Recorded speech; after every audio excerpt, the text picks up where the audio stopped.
अरे की ढेर लेला मजा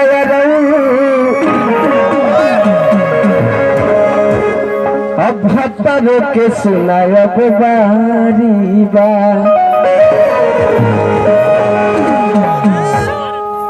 समान सरकारी कितना गाना सुने हो?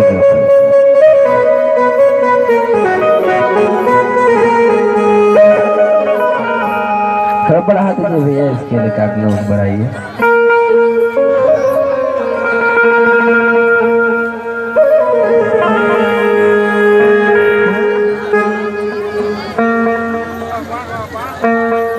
पाँच लगाइए थोड़ा बढ़ा के।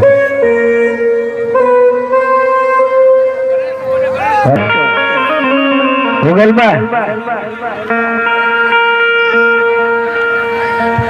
चलो गणेश भैया जब ले आवत है तब ले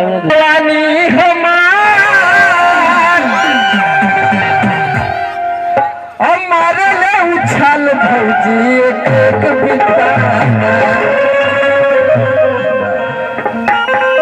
उछाल मारता है कि नहीं आपका जवानी? इधर भी प्रकाश ठंडा कर देना। ये तो मनोज भैया की तरफ खींचे थे।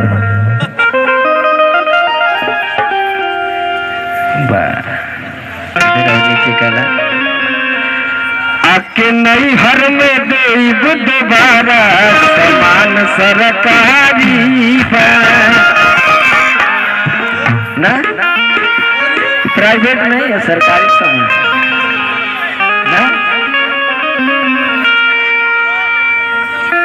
वाह कि गदरल जवानी हमारे ले उछाल भौजी। साउंड से ज्यादा तेज आपका आवाज जा रहा है